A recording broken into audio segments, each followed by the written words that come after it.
My stomach lurches. A part of me wants to return his hostility with interest.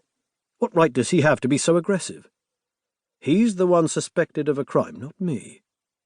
Another part of me wants to avoid any confrontation at all and apologize. I feel confused, uncomfortable, stuck. For years now, I've been fascinated by the question of why so many of our public disagreements go so badly. People with differing views seem to find it increasingly hard to argue productively, instead becoming mired in acrimony or stuck in a grinding neutral gear.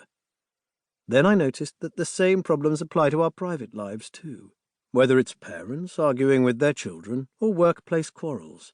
Our inability to disagree well seems to act as a roadblock to progress. Shouldn't we be able to express conflicting views without getting into toxic rows or fruitless stalemates? What's getting in our way? Unable to answer these questions to my satisfaction, I started to do some research. I spent time reading about the principles of good intellectual debate as established and refined by thinkers over thousands of years, from the ancient philosophers onwards.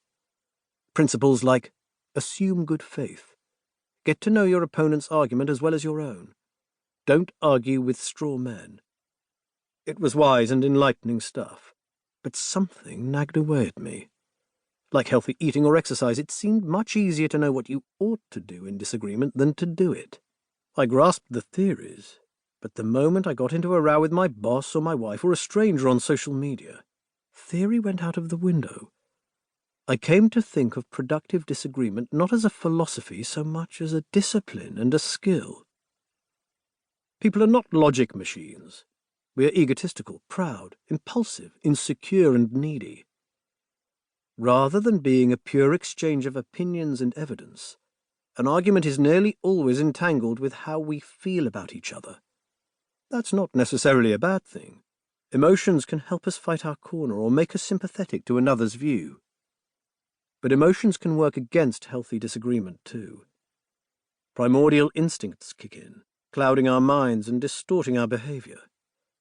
Unspoken tensions simmer under the surface of the politest disagreements, sometimes boiling over into anger, sometimes leading us into sullen withdrawal, but other times pushing us towards truthfulness and intimacy.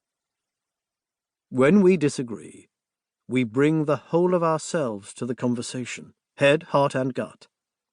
The trouble with most treatises on debate or argument is that they only focus on the first.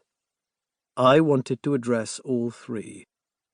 That's why I persuaded an interrogation expert to let me role-play the part of a police interviewer. Most of the disagreements you or I have in our everyday lives do not obviously resemble criminal interviews. Our arguments might be about the best way to run a project at work, or whether it's okay to eat meat, or which of us is drawing too heavily on the joint account. But they do have something fundamental in common with the one I had with Frank Barnett, and it's this. They are, at least in part, related to how we feel about each other. Underneath every disagreement, a wordless negotiation over a relationship is taking place. If we don't settle that, the conversation doesn't stand a chance. The most difficult disagreements can be transformed into productive conversations by paying close attention to this hidden dimension. Some people do this for a living. We can learn a huge amount from those who manage highly charged, high-stakes adversarial conversations in the course of work. Police officers, hostage negotiators, diplomats, and others. I've found remarkable similarities between the challenges faced by these experts and those faced by any of us in a marital row, political debate, or workplace dispute. By combining this lived expertise with ideas and research from communication science and cognitive psychology, I've been able to identify a universal grammar of productive disagreement, available for any of us to apply to our lives.